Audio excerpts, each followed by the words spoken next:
Bonjour ou bonsoir, tout dépend de l'heure à laquelle vous écouterez le présent podcast, où il sera question de traiter la partie SARL, Société à responsabilité limitée, du cours de droit des sociétés de la faculté Hassan II, FSJES, Eindhoven de Casablanca. Étant entendu que le support préparé en concertation avec notre cher professeur Leila Zouri vous a été transmis au préalable par votre délégué et qu'une première lecture, bien que brève, a constitué la première partie de notre séance de travaux dirigés à distance en date du 12 avril. Ce podcast vous permettra d'avoir quelques explications complémentaires compte tenu de la situation d'état d'urgence sanitaire. Le support contient, sans compter l'introduction, 3 titres, et chaque titre est divisé en 3 chapitres. Le titre 1 traite de la constitution de la SARL, tandis que le titre 2, lui, parle de l'organisation et du fonctionnement de cette forme de société. Et enfin, le titre 3 concerne, lui, les mutations de la SARL. Le mot mutation veut tout simplement dire changement. Préalablement à tout ça, il paraît opportun de vous faire une petite partie introductive avant de rentrer davantage dans les détails.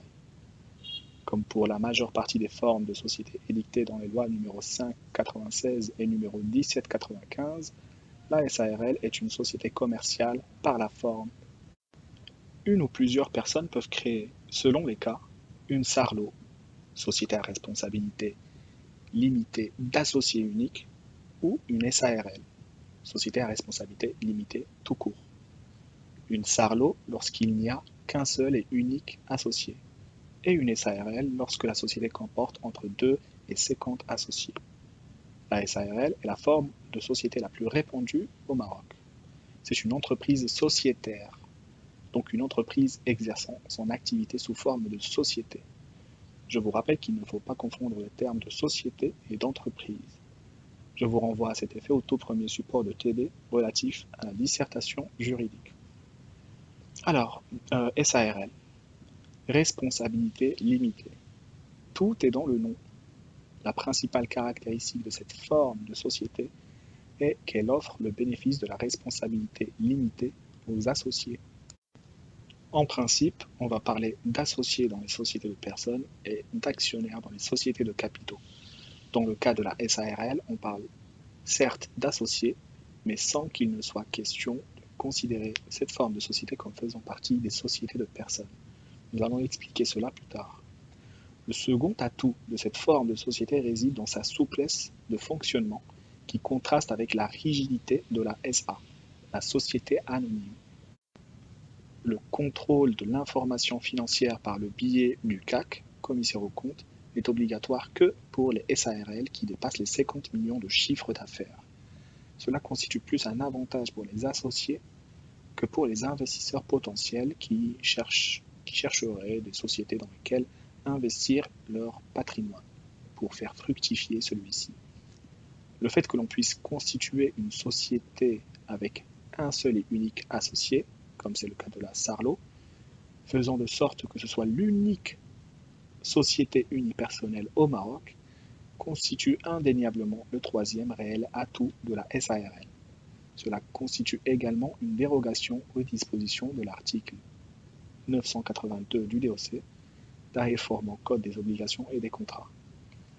Lorsque l'on crée une SARLO, une SARL d'associé unique, on ne contracte pas avec soi-même, mais on effectue dans ce cas un acte juridique unilatéral. Tandis que la création d'une SARL suppose un contrat bilatéral ou multilatéral selon les cas. En France, on parle d'EURL, d'entreprise unipersonnelle à responsabilité limitée, au lieu de SARLO. La SARL se retrouve à mi-chemin entre les sociétés de personnes et les sociétés de capitaux.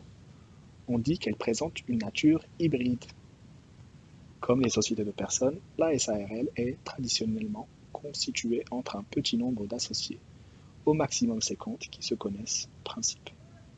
En France, c'est 100 associés au maximum. Comme dans les sociétés de personnes, les associés de la SARL sont titulaires de parts sociales et non d'actions. On ne peut émettre aucune valeur mobilière, donc ni action ni obligation, avec cette structure, avec la SARL. Cet aspect la distingue drastiquement des sociétés de capitaux. Le capital social de la SARL est librement fixé par les associés. Il y a très longtemps, c'était 100 000 dirhams de capital au minimum. Ensuite, c'est passé à 10 000. Et aujourd'hui, le capital de la SARL est librement fixé par les associés dans les statuts. Les formalités de constitution de la SARL sont également moins complexes que celles exigées des SA, des sociétés anonymes. Et l'essentiel des pouvoirs est dévolu à la gérance. Cet aspect est encore plus raccord avec les sociétés de personnes. Alors nous venons de voir les points qui font que la SARL est similaire aux sociétés de personnes. Nous allons désormais voir quels sont ceux qui font que la SARL est similaire aux sociétés de capitaux. En premier lieu, les associés n'ont pas la qualité de commerçants et contrairement aux associés des SNC, sociétés en nom collectif, les associés de la SARL ne sont responsables des dettes sociales que jusqu'à concurrence de leurs apports. En second lieu, le CAC, le commissaire aux comptes, peut jouer un rôle important dans la vie de cette forme de société. Dans la société anonyme, le rôle du CAC est encore plus grand, encore plus crucial. Enfin, les événements affectant la situation juridique personnelle des associés, tels que le décès, l'incapacité ou la faillite, n'ont, en principe, pas de grandes répercussions sur la vie de la société. Sans plus attendre, nous allons aborder le premier titre du cours, intitulé Constitution de la SARL. Il y a tout naturellement des conditions de forme, de fond et de publicité à respecter. C'est ce qui sera traité respectivement dans le chapitre 1 et 2 de ce titre. Le non-respect de ces conditions est assorti de sanctions que nous allons voir dans le chapitre 3. Chapitre 1. Conditions de forme.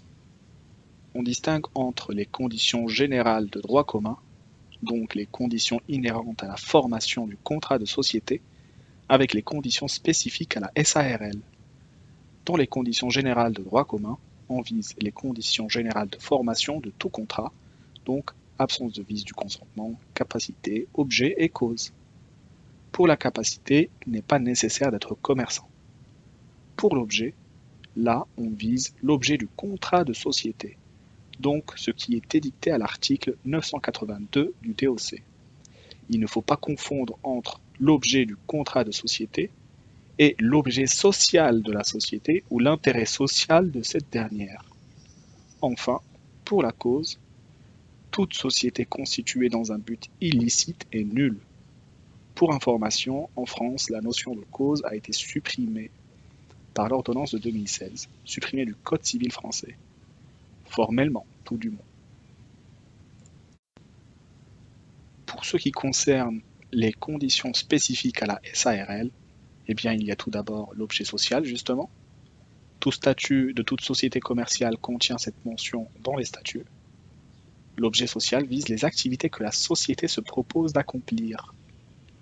Bien que commerciale par la forme, la SARL peut, en principe, exercer toute activité permise par la loi, ce qui n'est pas le cas de certaines activités dont l'exercice, notamment sous forme de SARL, est prohibé. Par exemple, la loi interdit aux sociétés de banque, de crédit, d'investissement, d'assurance, de capitalisation et d'épargne d'adopter cette forme de société. Ce qui est tout à fait normal car cette forme de société n'est justement pas autant encadrée que par la loi comparée à la SA, à la société anonyme. L'objet social doit être réalisable et, en pratique, on le rédige de telle façon que l'on n'ait pas trop à le modifier par la suite, voire pas du tout. Alors, après l'objet social, on a, petit 2, le nombre d'associés. Et en fait, ce qui a été dit dans l'introduction peut être repris ici. La loi parle d'acte constitutif pour tantôt désigner l'acte juridique unilatéral lorsque la SARL est constituée avec un seul associé, auquel cas on parle de SARLO, d'une SARL d'associés unique. Tantôt, le terme d'acte constitutif désigne le contrat de société lorsque la SARL est constituée par 2 et jusqu'à 50 associés. Si le nombre d'associés devient supérieur à 50, La SARL dispose de 2 ans pour régulariser sa situation. À défaut, elle se retrouve automatiquement dissoute. La régularisation, ici, consiste à ramener le nombre d'associés à 50 ou moins, ou consiste à transformer la SARL en société anonyme, si elle désire garder plus de 50 associés. Et du coup, les 50 et plus associés deviendront actionnaires dans ce cas. Troisièmement, le capital social. Toute société a un capital social. La SARL n'échappe pas à cette règle, mais on peut librement fixer son montant dans les statuts. Quatrièmement, apport. On a les apports en numéraire, en nature et en industrie. Pour les apports en numéraire, les associés sont tenus de libérer seulement le quart du montant des apports en numéraire. Cette libération doit intervenir en une ou plusieurs fois sur décision du gérant et dans un délai d'au maximum 5 ans à compter de l'immatriculation de la SARL. Le blocage du capital social n'est pas obligatoire sauf s'il est supérieur à 100 000 dirhams. Notons également que la fictivité de toute société peut notamment provenir de l'absence ou de la fictivité de l'apport.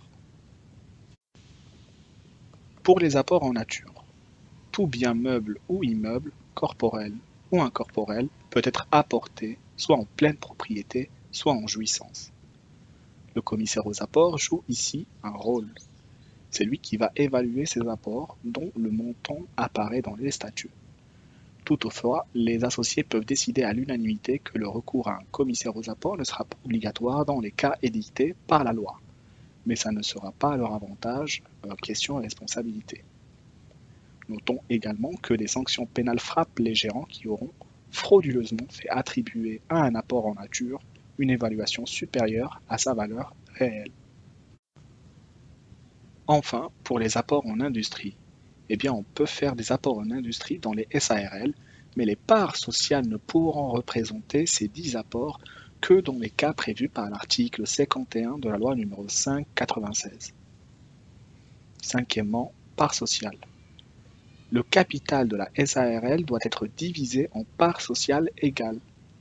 Les parts sociales doivent être souscrites en totalité par les associés et doivent être intégralement libérées lorsqu'elles représentent des apports en nature. Le capital libéré signifie que les associés ont effectivement versé cette somme sur le compte bancaire de la société. On mentionne la répartition des parts entre les associés dans les statuts. Enfin, la loi n'exige aucune valeur nominale des parts sociales de la SARL, ce qui n'était pas le cas il y a très longtemps. Sixième point, participation aux résultats de l'exploitation. Comme dans toute société, les associés doivent tous participer aux bénéfices et aux pertes, étant entendu que cette participation n'est pas obligatoirement proportionnelle aux apports. Septième point, l'affectio societatis. Conformément à la règle générale, les associés de la SARL doivent être animés par l'affectio societatis. Le plus souvent, la fictivité d'une société résulte du défaut d'affectio societatis d'un ou de plusieurs associés. Mais l'existence de liens familiaux entre les associés n'est pas de nature à donner un caractère fictif à la société. Au Maroc, il y a beaucoup de SARL qui sont des SARL familiales. Alors, dans les SARL, il n'y a plus contrat mais acte unilatéral de volonté d'instituer une société. Il n'est plus possible de parler d'intérêt commun ni d'un véritable affectio societatis, mais la personne morale créée n'est pas fictive dans la mesure où l'associé unique se comporte comme le membre d'une personne morale. Pour explorer davantage cette thématique, je vous renvoie au support de TD relatif à la dissertation juridique qui vous aura été transmis par votre délégué. Huitièmement, dénomination sociale. La dénomination sociale doit être précédée ou suivie, selon les cas, immédiatement des initiales SARL ou SARLO. Neuvièmement, durée. Celle-ci est fixée pour un maximum de 99 ans, que l'on pourra étendre par la suite sous conditions. Cette durée de 99 ans ou moins doit être indiquée dans les statuts. Nous venons de conclure notre premier chapitre et nous allons passer au chapitre 2 intitulé Conditions de forme et de publicité. En fait, la doctrine classique juridique opère une distinction entre les conditions de forme et les conditions de publicité. Pour ce qui concerne les conditions de forme, il y a les statuts. Premièrement, les statuts. Ceux-ci doivent être établis par écrit. L'acte peut être sous signature privée ou notariée. Toutefois, dans certains cas, la forme notariée est obligatoire, dans d'autres, elle est à conseiller. Nous venons de conclure notre chapitre 1. Nous allons attaquer désormais le chapitre 2 intitulé Conditions de forme et de publicité. En fait, cette distinction a été opérée par la doctrine juridique classique. Cette doctrine-là distingue entre les conditions de forme et les conditions de publicité. Pour ce qui concerne les conditions de forme, il y a tout d'abord les statuts. Arrivé à ce stade, tout ce que l'on a vu précédemment va beaucoup nous servir. Les statuts doivent être établis par écrit. L'acte peut être sous signature privée ou notariée. Toutefois, dans certains cas, la forme notariée est obligatoire, dans d'autres, elle est plutôt à conseiller. Les statuts sont plus ou moins détaillés selon le désir des associés. Cependant, les mentions édictées à l'article 50 de la loi numéro 596 sont obligatoires. Sans être totalement exhaustif, on va tout simplement citer, on va mentionner dans les statuts l'identité des associés. Ensuite, on va mentionner le fait que ce soit une SARL, que cette société est constituée sous forme de SARL. On va également mentionner l'objet social, la dénomination sociale, le siège social, le montant du capital social, l'apport de chaque associé et, s'il s'agit d'un apport en nature, l'évaluation qui lui a été donnée, la répartition des parts sociales entre les associés, la durée de la société, puis les personnes qui peuvent engager la société. Il y a le greffe du tribunal où les statuts seront déposés et enfin la signature de tous les associés. Je vous rappelle que c'est un contrat et donc la signature est obligatoire. Dans les contrats solennels, tout du moins. Alors, outre les mentions obligatoires rappelées ci-dessus, les statuts devraient contenir toute autre clause nécessaire pour assurer le bon fonctionnement de la société, notamment celles concernant le choix du ou des gérants, la détermination des pouvoirs du ou des gérants, justement, la transmission des parts sociales, le mode de consultation des associés, parce que comme nous allons le voir par la suite, les associés dans les SARL peuvent faire des consultations écrites. Les dates d'ouverture et de clôture des exercices sociaux sont également des mentions que l'on peut mettre dans les statuts. Et enfin, les modalités de liquidation de la société, etc. etc. S'ils sont établis par acte sous signe privé, les statuts, eh bien, il en est dressé autant d'originaux qu'il est nécessaire pour le dépôt d'un exemplaire au siège social et l'exécution des diverses formalités requises. Nous allons passer aux conditions de publicité. Je vais y arriver. Alors la SARL est soumise aux mêmes formalités de publicité que les autres sociétés, à savoir le dépôt au greffe du tribunal d'un exemplaire des statuts, la publication d'un extrait dans un journal d'annonce légale et au bulletin officiel, et enfin l'immatriculation au RC. Et enfin, dernier chapitre du titre premier, chapitre 3, sanctions des irrégularités de constitution. Les irrégularités qui entachent la constitution de la SARL sont soumises au même régime juridique que celui applicable au SA. À lire notamment les dispositions des articles 337 à 348 de la loi numéro 1795 qui sont applicables à la SARL. Alors, nous venons de clore notre premier titre. Ah, nous allons attaquer l'organisation et le fonctionnement de la SARL dans notre deuxième titre. Il y a lieu de noter que d'une part, et qu'à l'instar des personnes, la SARL se distingue par la simplicité de son organisation, puisqu'il n'y a qu'un seul organe qui assure l'administration et la direction de la société, à savoir le ou les gérants. D'autre part, et comme dans les SA, les associés non-gérants ont un rôle important à jouer pour ce qui concerne la SARL, de même que pour les commissaires aux comptes pour les ARL les plus importantes. Chapitre 1er, la gérance. Nous allons analyser succinctement les modalités de nomination et de révocation du gérant unique ou des gérants, avant d'analyser les pouvoirs du gérant ainsi que sa responsabilité. J'ouvre une parenthèse pour vous parler des SA, des sociétés anonymes. La SA peut être constituée avec un conseil d'administration, un CA, comme elle peut être constituée avec un directoire et un conseil d'administration. Dans le premier cas, on l'appelle la société anonyme monale. Dans le deuxième cas, on l'appelle la société anonyme duale. Et en fait, ces organes-là sont beaucoup plus complexes dans leur fonctionnement, puisqu'ils ont comme fonction d'assurer une certaine sécurité juridique complète, ou tout du moins essayer d'assurer cette sécurité juridique-là, alors que la SARL, elle est beaucoup plus malléable, elle est beaucoup plus modulable, elle est beaucoup plus adaptée tant aux petites qu'aux grosses structures. Les SA, c'est plus les grosses structures. Fin de la parenthèse. Du coup, ce titre-là est divisé en 3 chapitres. Le premier chapitre concerne la nomination et la révocation du ou des gérants. On va commencer par les conditions d'éligibilité. La loi numéro 596 n'exige aucune condition particulière pour l'exercice des fonctions de gérant.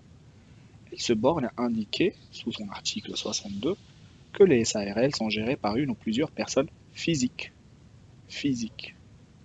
Alors que dans les SA, les administrateurs, par exemple, peuvent être des personnes physiques ou morales. Pour ce qui concerne la SARL, un gérant peut être associé ou non, contrairement à la SA. J'ouvre une autre parenthèse concernant les SA, puisque certes les administrateurs doivent avoir les actions suffisantes pour participer aux assemblées, cependant, il y a eu une nouvelle réforme l'année dernière qui est venue rajouter une nouvelle catégorie d'administrateurs, que sont les administrateurs dits indépendants. Ces administrateurs-là n'ont pas d'action dans la société qu'ils administrent. Cette réforme est également venue nommer les administrateurs dits non exécutifs. En fait, c'est une catégorie d'administrateurs qui existait déjà, mais là, la nouvelle loi est venue dire que cette catégorie d'administrateurs-là sont dits non exécutifs. Donc, dans les SA, on a les administrateurs non exécutifs et les administrateurs indépendants. Seules les sociétés cotées ont l'obligation d'avoir des administrateurs indépendants au sein de leur tour de table. Revenons à la SARL pour dire que lorsqu'il est nommé par les statuts, le gérant est dit statutaire, mais il peut également être nommé par un acte postérieur. Seulement, divers textes tendent à limiter en droit ou en fait l'exercice des fonctions de gérant d'une SARL. On ne va citer ici que la profession d'avocat, qui est incompatible avec la fonction de gérant d'une société commerciale, et je vous invite à lire le cours pour avoir plus de précision. En outre, il y a lieu de mentionner la situation de l'interdit judiciaire, c'est-à-dire une personne qui a été jugée et qui a perdu certains droits. En général, et pour ce qui nous intéresse, la déchéance commerciale, qui emportent notamment l'interdiction de diriger, de gérer, d'administrer, de contrôler directement ou indirectement toute entreprise commerciale, eh bien c'est en fait ce qui nous intéresse le plus. Enfin, les statuts peuvent prévoir des règles particulières d'éligibilité des gérants. On pourra notamment stipuler que les gérants devront être associés, qu'ils devront être choisis parmi les membres de telle ou telle famille ou de tel groupement, ou encore parmi les personnes exerçant tel métier ou telle profession, ou enfin qu'ils peuvent par exemple être propriétaires d'un nombre déterminé de parts sociales. Ce sont des stipulations facultatives, c'est-à-dire que ce que je viens tout juste de citer peut ou non les insérer dans les statuts. Passons à la nomination. Le ou les gérants sont nommés par les associés dans les statuts ou par acte postérieur. Les gérants peuvent être nommés pour une durée limitée ou pour la durée de la société. Par exemple, si la société a une durée de 80 ans, eh bien on peut valablement stipuler que les gérants sont nommés pour une durée de 80 ans. Ce qui vient d'être cité sont des stipulations facultatives que l'on peut rajouter à son gré. Alors, nomination. Le ou les gérants sont nommés par les associés dans les statuts ou par acte postérieur. Les gérants peuvent être nommés pour la durée de la société ou pour une durée limitée.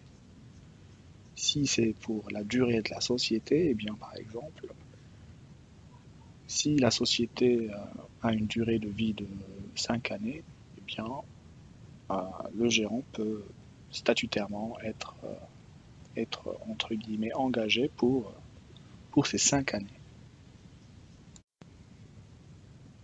Dans les sociétés anonymes, par contre, il y a toujours une durée limitée.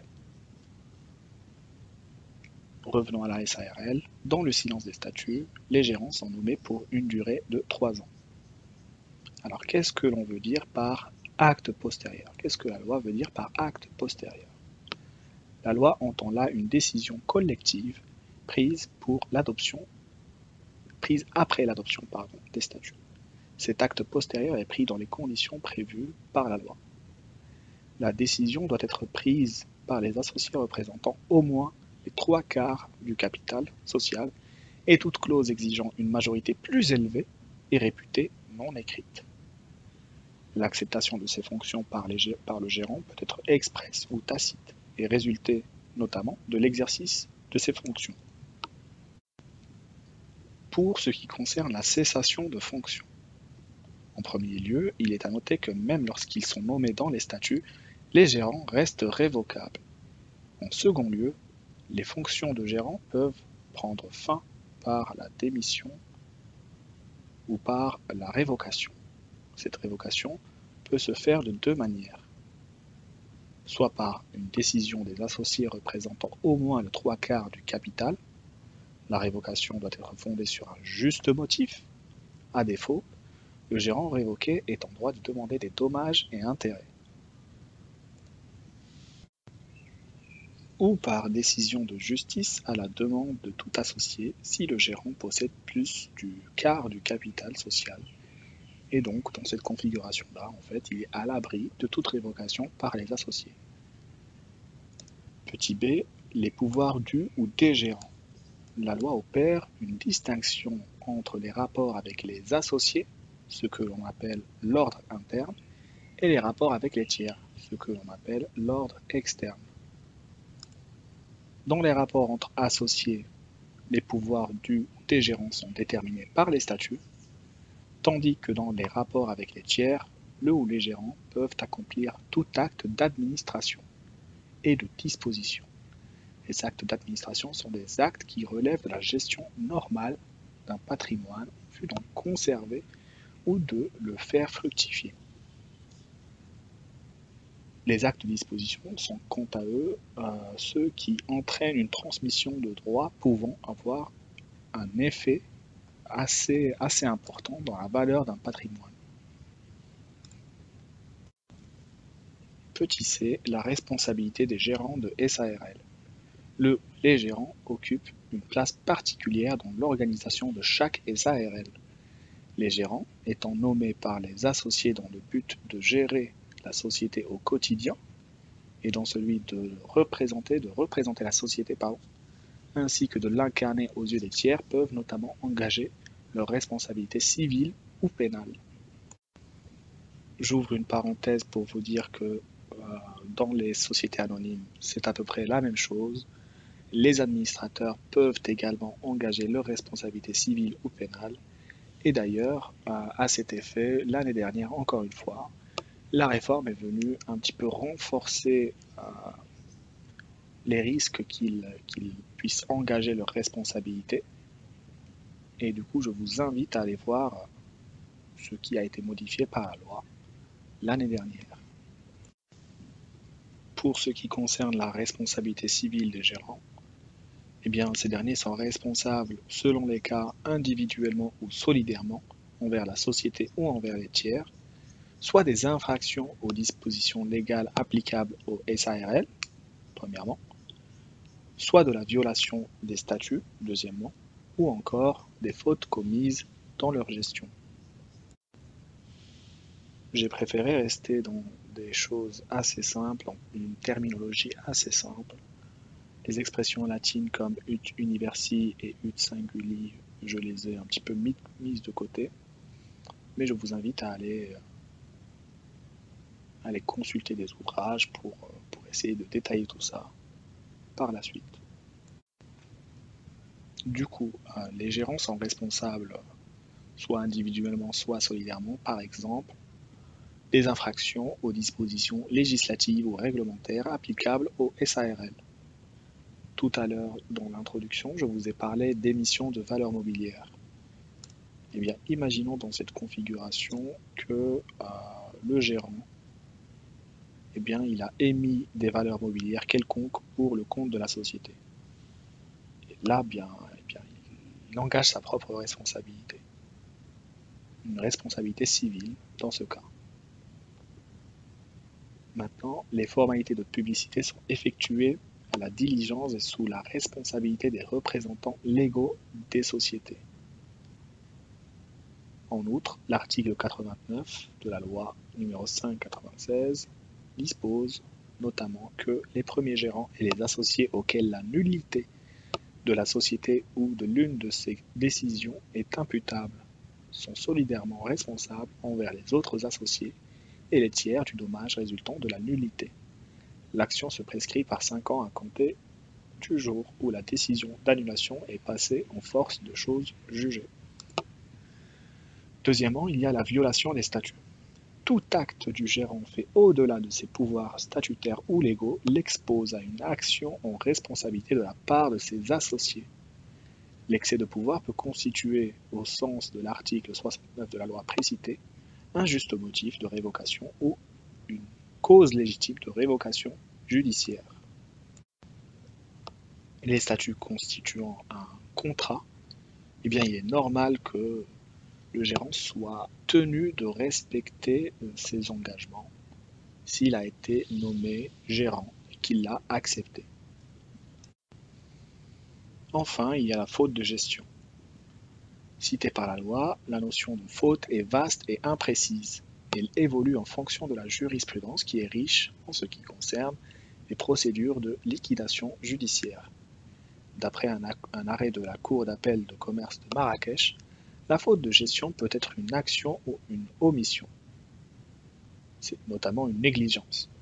Ainsi, la faute de gestion peut résulter non seulement d'une erreur dans la gestion ou d'une négligence, comme elle peut résulter de la continuation abusive d'une exploitation déficitaire. Pour ce qui concerne l'action en responsabilité en elle-même, on reconnaît en général que l'action en responsabilité intentée contre les gérants pour inobservation de la loi ou des statuts, ou pour faute commise dans leur gestion, est une action dite sociale, car elle a pour objet de réparer le préjudice causé à la société elle-même. Mais lorsque les associés ou des tiers ont, par la faute des gérants, subi un préjudice personnel, ils peuvent en demander la réparation par l'application des articles 77 et 78 du DOC. Outre l'action en réparation du préjudice subi personnellement, les associés peuvent, soit individuellement, soit en se groupant, intenter l'action sociale en responsabilité contre les gérants. Les demandeurs sont habilités à poursuivre la réparation de l'entier préjudice subi par la société à laquelle, le cas échéant, les dommages et intérêts sont alloués. Passons à l'exercice de l'action. Il y a en premier lieu l'exercice de l'action par la société elle-même, en second lieu l'exercice de l'action par un ou plusieurs associés, et troisièmement l'exercice de l'action par les créanciers sociaux de la société. Pour ce qui concerne l'exercice de l'action par la société, si l'action doit être exercée contre tous les gérants en fonction, c'est à la collectivité des associés qu'il appartient de l'intenter, en révoquant ces gérants ou en nommant d'autres gérants chargés d'engager les poursuites. Si, au contraire, l'action doit être exercée contre quelques gérants seulement, les autres gérants en exercice ou l'un d'eux ont, à notre sens, qualité pour l'intenter, si les statuts leur ont confié le droit d'agir individuellement. Si, au regard des associés, les gérants ne peuvent agir que collectivement, la collectivité devrait révoquer les gérants en cause et, si elle l'estime bon, désigner de nouveaux gérants. Lorsque la société est en liquidation amiable ou judiciaire, l'action est exercée par le liquidateur ou par le mandataire liquidateur. La société bénéficie seule du montant des condamnations prononcées. Et là, comme vous le voyez, c'est la société elle-même qui réagit et qui intente l'action, en définitive. Maintenant, passons à l'exercice de l'action par un ou plusieurs associés. Chaque associé peut personnellement intenter l'action sociale en réparation du préjudice subi par la société. S'il représente au moins le quart du capital social, les associés peuvent, dans un intérêt commun, charger à leurs frais un ou plusieurs d'entre eux de les représenter pour soutenir, tant en demande qu'en défense, l'action sociale contre les gérants. Le retrait en cours d'instance d'un ou plusieurs associés, soit qu'ils aient perdu la qualité d'associés, soit qu'ils se soient volontairement désistés, est sans effet sur la poursuite de la dite instance. Enfin, il y a l'exercice de l'action par les créanciers sociaux. Les créanciers sociaux peuvent exercer l'action sociale qui n'aurait pas été intentée par la société et à laquelle la collectivité des associés n'aurait pas renoncé. Ici, nous sommes dans une situation où les créanciers se sont aperçus qu'il y avait un problème qui n'a pas été réparé et du coup ils reprennent en quelque sorte la main.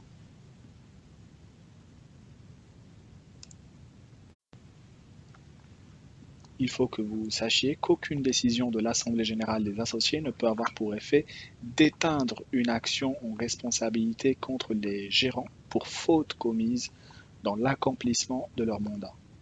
Tout quitus est donc inopérant. Pour ce qui concerne, désormais on va passer au mode d'exercice de l'action individuelle.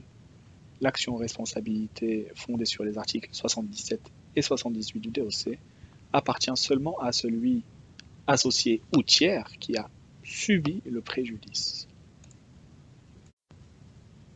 L'action individuelle peut être intentée indépendamment de l'action sociale. Ce qui veut dire que, en fait, les deux sont entre guillemets cumulables. L'action individuelle, c'est le préjudice personnel qu'un associé a subi. L'action sociale, c'est ce que l'on a vu précédemment. Bien sûr, le gérant a pu également faire subir un dommage à une autre personne qu'un associé. Et donc là aussi, l'autre personne, qu'elle soit associée ou non, peut également intenter une action individuelle. Je vous invite à lire le support pour ce qui concerne la partie prescription. Passons à la responsabilité pénale du ou des gérants de la SARL. La responsabilité pénale est l'obligation de répondre des infractions commises et de subir la peine prévue par le texte qui les réprime. Le gérant de SARL est susceptible d'engager sa responsabilité si on peut lui imputer une infraction prévue par un texte de loi. Nous allons uniquement voir les dispositions du titre 8 de la loi numéro 596. Celui-ci contient 4 chapitres, dont 2 nous intéressent, les infractions et sanctions communes contenues dans son chapitre 2, ainsi que les infractions et sanctions propres au SARL contenues dans son chapitre 3. Pour faire bref, dans les sanctions générales communes, on va retrouver par exemple l'absence de législation du commissaire aux comptes lorsque la loi l'exige. Par exemple, si le chiffre d'affaires de la SARL a dépassé les 50 millions de dirhams, eh bien ici le gérant il a l'obligation de tout simplement nommer un commissaire aux comptes sous peine de d'engager sa responsabilité pénale. Il y en a d'autres, par exemple la répartition de dividendes fictifs, mais je vous invite à lire le support si vous voulez avoir plus de détails. Dans les dispositions spécifiques applicables au SARL, il y a par exemple les fausses déclarations concernant la répartition des parts sociales, la libération des parts ou le dépôt des fonds ou l'omission volontaire de faire cette déclaration dans l'acte de société. C'est-à-dire que ici, les statuts comportent de grands défauts imputables au gérant. Il y a également l'émission de valeurs mobilières. Si le gérant émet des valeurs mobilières, eh bien, sans préjudice de la responsabilité civile qui pourrait en résulter, eh bien, le fait d'émettre des valeurs mobilières fait que sa responsabilité pénale sera également possiblement engagée. Dans les cas où la société est dans une situation nette qui est désastreuse et qui obligerait le gérant à consulter les associés, eh bien la non-consultation des associés pour une éventuelle dissolution anticipée de la société ou l'absence d'accomplissement de certaines formalités édictées par la loi fait que sa responsabilité pénale pourra être engagée. Enfin, il y a la mise à disposition à toute époque de l'année au siège social des documents que l'on va voir par la suite.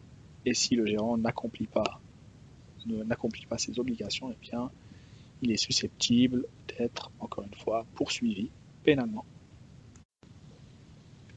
Chapitre 2. Les associés de la SARL. Dans l'ensemble, les droits des associés sont comparables à ceux des actionnaires d'une SA, qu'il s'agisse des droits politiques, des droits financiers ou des droits patrimoniaux. On procédera donc par large renvoi, sauf à mettre en relief les particularités propres à la SARL. Démarrons par les droits politiques. Les droits politiques sont composés du droit à l'information et du droit de vote. Le droit à l'information d'une SARL pluripersonnelle, c'est-à-dire une SARL qui n'est pas une SARLO tout simplement, ressemble quelque peu à celui reconnu aux actionnaires d'une SA dont les actions ne sont pas inscrites à la cote de la bourse des valeurs, donc à une SA qui n'est pas cotée en bourse, pour faire plus simple. C'est-à-dire qu'il y a notamment l'information permanente et occasionnelle que l'on va voir tout de suite. Il y a une citation de M. Jacques Vézion que j'apprécie tout particulièrement et qui dit ceci.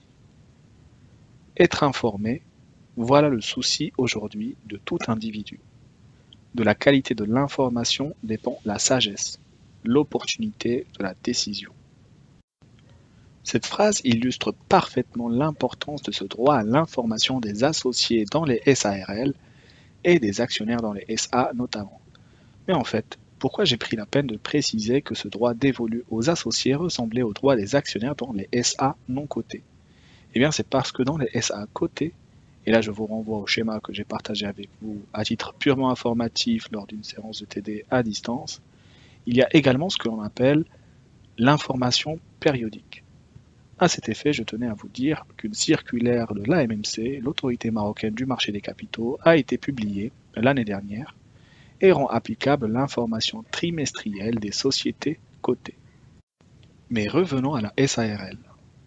Donc j'ai dit information permanente et occasionnelle dans les SARL. Attention de ne pas rajouter information périodique. Alors ça peut être possible via certains procédés statutaires, mais ça ne sera jamais au même niveau que les sociétés cotées. Donc oubliez l'information périodique et concentrons-nous sur l'information permanente et occasionnelle de la SARL. Quand on parle d'information permanente, c'est-à-dire d'une information que tout associé peut obtenir à toute époque de l'année. Cela porte sur les livres, l'inventaire, les états de synthèse, le rapport des gérants, les procès-verbaux des assemblées concernant même les 3 derniers exercices en date. Ce sont des informations permanentes. Ensuite, il y a l'information occasionnelle préalable à toute assemblée. Ainsi, le gérant est tenu d'adresser à chaque associé, au moins 15 jours avant la tenue de l'Assemblée générale, les documents suivants: le rapport de gestion, l'inventaire, les états de synthèse, le texte des résolutions proposées, ou le rapport du ou des CAC, le cas échéant. CAC, ça veut dire commissaire aux comptes, je le rappelle. Dans le droit à l'information dévolu aux associés des SARL, on peut également citer le droit de poser des questions écrites et le droit de demander la désignation d'un expert de gestion par un ou plusieurs associés représentant au moins le quart du capital social. Passons au droit de vote. On signalera de façon liminaire que chaque associé dispose d'un nombre de voix égal à celui des parts qu'il possède. Ce principe d'égalité est d'ordre public. Il n'est donc pas possible de créer des parts sociales à vote double ou des parts sociales sans droit de vote.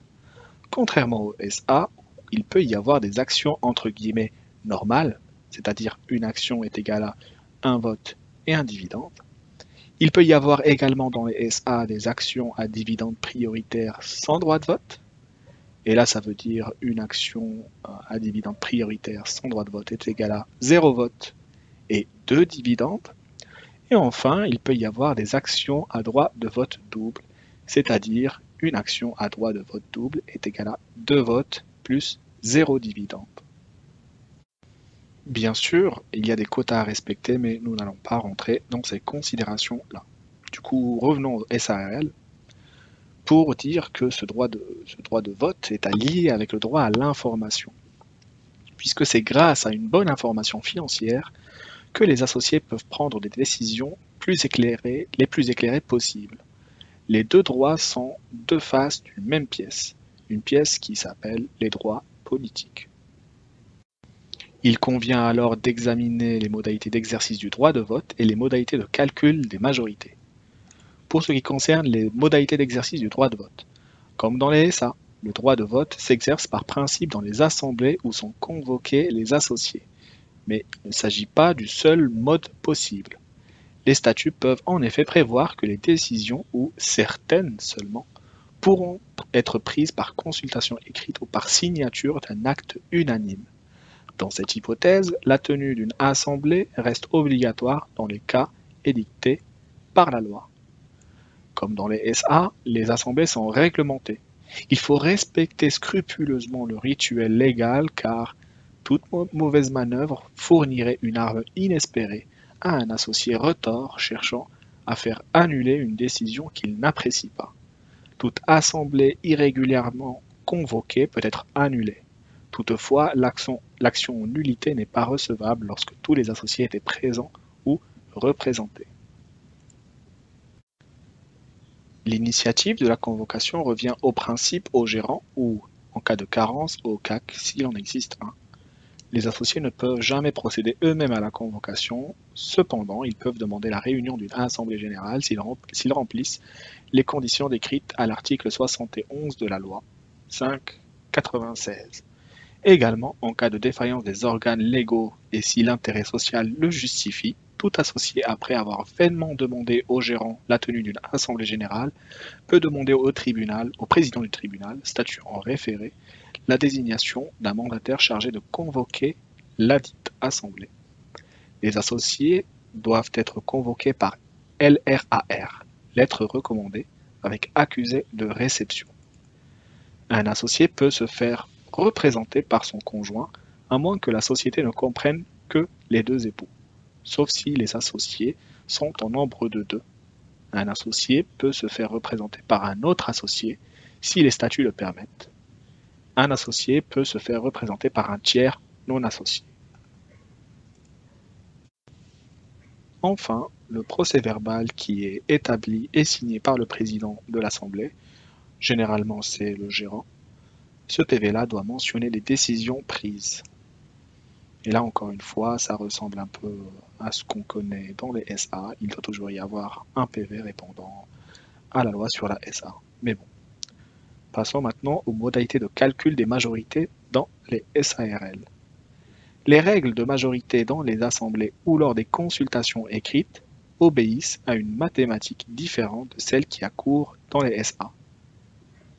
Les calculs se font à partir des parts sociales, chacune donnant droit à une voix. Dans les SA, comme on l'a vu, certaines actions peuvent avoir un vote double ou pas de droit de vote du tout.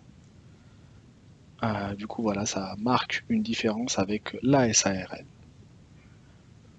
Pour la SARL, il y a les décisions ordinaires et les décisions extraordinaires. Pour ce qui concerne les décisions ordinaires, la majorité absolue est exigée, c'est-à-dire plus de la moitié de l'ensemble des parts sociales, c'est-à-dire 50% des parts sociales plus une part sociale.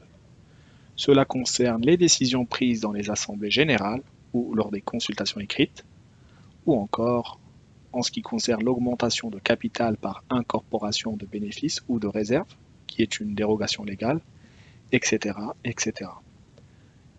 Et ces décisions-là, que je viens de citer, en fait, il faut 50% de part sociale plus une part sociale pour pouvoir les faire passer.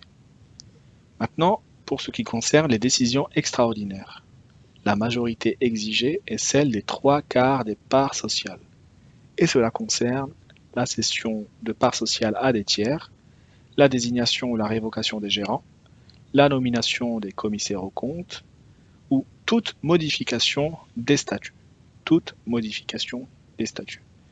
Ce que je viens de citer, encore une fois, il faut les 3/4 des parts sociales afin de faire accepter les modifications. Pour la SARLO, la société à responsabilité limitée d'associés uniques, il faut notamment se référer à l'article 76 de la loi numéro 596. Alors, à côté de ces droits politiques, il y a les droits financiers et les droits patrimoniaux. Pour ce qui concerne les droits financiers, comme les actionnaires d'une SA, les associés de la SARL ont droit aux dividendes, aux réserves et aux boni de liquidation. Pour ce qui concerne les droits patrimoniaux, c'est sur ce point que la situation de l'associé d'une SARL se sépare plus nettement de la situation de l'actionnaire, qu'il s'agisse du mode de cession des droits sociaux, de l'exigence d'un agrément ou du nantissement des parts sociales. Pour ce qui concerne le mode de cession des droits sociaux. Alors, n'étant pas des valeurs mobilières, les parts sociales ne sont pas négociables selon les modes simplifiés du virement de compte à compte, comme les actions. Il faut tenir compte, le cas échéant, des régimes matrimoniaux mentionnés dans la loi numéro 596. Les parts sociales ne sont pas matérialisées par un titre, mais résultent de la répartition prévue dans les statuts. Elles se transmettent comme des créances. Alors, avant de voir ces modalités de transmission des parts sociales, il paraît important de vous rappeler que les actions des sociétés cotées peuvent être achetées avec un simple ordinateur et une connexion Internet. On va sur le site de la bourse et en un clic, on peut acheter des actions et donc devenir actionnaire d'une société cotée à la bourse de Kazan, ce qui n'est évidemment pas possible avec les parts sociales.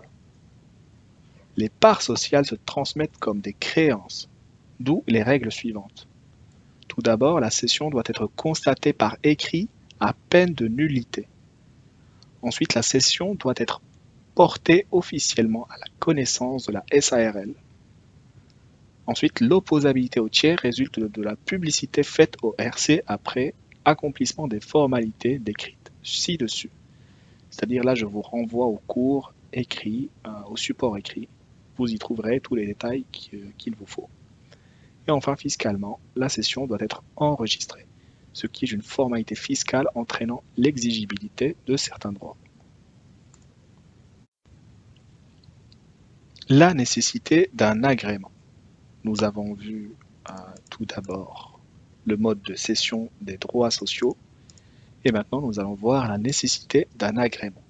La nécessité d'un agrément témoigne du caractère hybride de la SARL qui, sur ce plan, cousine avec les sociétés de personnes. L'intuitu personae qui préside à sa constitution et à son fonctionnement interdit qu'un étranger puisse entrer dans la société sans l'accord d'une majorité représentant 3/4 des parts sociales. Signalons que le cédant n'est pas interdit de vote, ce qui souvent simplifie les choses. J'ouvre encore une parenthèse pour vous rappeler qu'en principe, les actions sont librement négociables. En principe seulement, car dans les SA, donc cotées par exemple, il peut y avoir des clauses d'agrément dans les statuts. Clauses qui doivent sauter si la SA veut être cotée en bourse. Fin de la parenthèse. Revenons à la SARL. Il y a lieu de distinguer les cas où l'obtention de l'agrément des associés est obligatoire des cas où l'agrément est seulement facultatif. L'agrément est obligatoire lorsqu'il est question de céder des parts à un tiers et devra notamment répondre à l'exigence de la majorité des 3/4 précités. Par contre, l'agrément est facultatif dans les cas de transmission par voie de succession ou de cession entre conjoints, parents et alliés jusqu'au deuxième degré inclusivement, ainsi que dans la situation de cession entre les associés. Néanmoins, la loi permet l'insertion de clauses statutaires limitant la cessibilité dans ces cas-là, auquel cas un agrément deviendrait obligatoire. Enfin, parlons du nantissement des parts sociales. Je rappelle bien sûr qu'il y a eu une réforme du droit des sûretés, une réforme assez récente qui est venue bouleverser quelque peu le paysage juridique marocain. Dans le code de commerce, il y a ce qu'on appelle le nantissement de valeurs mobilières. Et comme les parts sociales ne sont pas des valeurs mobilières, on va zapper ça. Ce sont deux choses totalement différentes. Donc, les dispositions applicables qui concernent le nantissement des valeurs mobilières ne peuvent pas être appliquées, au nantissement des parts sociales. Mais il y a toujours la possibilité de nantir des parts sociales en utilisant le DOC et le code de commerce, d'autres articles du code de commerce. Troisième et dernier chapitre, avant de clôturer ce deuxième titre, le chapitre 3, commissaire aux comptes. Si la nomination d'un commissaire aux comptes n'est, en principe, pas obligatoire, la loi prévoit cette nomination dans 3 situations. Premièrement, par décision des associés prise à la majorité, qui est celle des 3/4 des parts sociales. Deuxièmement, pour les SARL dont le chiffre d'affaires dépasse le montant de 50 millions de dirhams. Et enfin, par décision de justice à la demande d'un ou de plusieurs associés représentant au moins le quart du capital social. Troisième et dernier titre, les mutations de la SARL. Ici encore, on va se servir de la SA comme point de comparaison et on va voir en fait dans le chapitre 1 les variations du capital, dans le chapitre 2 la transformation de la SARL et enfin chapitre 3 on va voir la dissolution et accessoirement la fusion de la SARL. Chapitre 1 les variations du capital. Alors pour ce qui concerne l'augmentation de capital, l'impossibilité pour une SARL d'émettre des valeurs mobilières réduit l'éventail des modes de financement. Contrairement à une SA qui pourra augmenter son capital bien plus facilement en ayant recours à des investisseurs notamment. Alors la décision d'augmenter le capital d'une SARL entraîne une modification des statuts dans les conditions évoquées précédemment. L'incorporation de bénéfices ou de réserves peut cependant être décidée à la majorité absolue. Donc, si on veut modifier les statuts en augmentant le capital, il faut absolument que vous modifiez vos statuts. Et donc, il doit y avoir une majorité des 3/4. Par contre, il suffit d'avoir 50% des parts sociales plus une part sociale pour ce qui concerne l'incorporation de bénéfices ou de réserves pour augmenter le capital. En outre, rappelons qu'il est dans l'esprit de la SARL le fait que l'entrée de nouveaux associés soit soumise à un agrément. L'augmentation par apport en numéraire n'est possible que si le capital a été intégralement libéré. Ensuite, passons à la réduction du capital et la perte de la moitié du capital. La réduction du capital peut servir à éponger des pertes ou un excès de liquidité. Passons à la réduction de capital et à la perte de la moitié de celui-ci. La réduction du capital social peut servir à éponger des pertes ou un excès de liquidité. Alors je sais que cela peut paraître un peu étrange de dire ça, mais économiquement, parfois dans certaines situations, il vaut mieux réduire son capital afin d'assainir sa situation économique. Je vous renvoie au support écrit pour avoir plus de précision. Alors chapitre 2, la transformation. Pour ce qui concerne la transformation en SA, et c'est l'hypothèse la plus fréquente, semblable mu exige à peine de nullité qu'un commissaire à la transformation soit désigné afin d'apprécier la valeur des biens composant l'actif social. Il doit également attester que le montant des capitaux propres est au moins égal à celui du capital social. La décision de transformation est prise par les associés à la majorité des 3/4 des parts sociales. Pour ce qui concerne la transformation en un autre type de société, la transformation de la SARL en société en non collectif exige d'abord l'accord unanime des associés, puisqu'elle entraîne une augmentation de leur engagement. Le consentement unanime des futurs commandités est de même requis en cas de transformation en commandite. Alors, pourquoi il y a seulement une majorité de 3/4 des parts sociales exigées pour la transformation en SA, alors qu'il y a unanimité exigée dans les autres cas? C'est parce que les associés d'une SARL ont la responsabilité limitée au même titre que les actionnaires de la SA. Les associés des SNC, les associés commandités des sociétés en commandite, etc., ont une responsabilité illimitée et indéfinie en plus d'avoir la qualité de commerçant. C'est pour ça que la loi exige une majorité, enfin une unanimité plutôt, au lieu d'une majorité de 3/4. Troisième et dernier chapitre, la dissolution et la fusion de la SARL. La dissolution de la SARL ne présente aucune originalité par rapport à celle de la SA. Rappelons seulement que la société est dissoute automatiquement au bout de 2 ans si le nombre des associés excède 50. Malgré l'intuitu personae de la société, le décès, l'incapacité ou la faillite personnelle d'un associé ne provoque pas la dissolution de la SARL, mais les statuts peuvent prévoir le contraire pour ce qui concerne le décès éventuel d'un associé. Quant à la fusion, elle est soumise au même régime que celui des SA. Eh bien, cette partie du cours touche à sa fin. Je vous souhaite toute la réussite, bonheur et santé possible. Je resterai en contact avec vous si vous rencontrez des difficultés. Vous pouvez notamment me contacter sur Discord ou m'envoyer un email à l'adresse suivante: hamid.el.beloui@gmail.com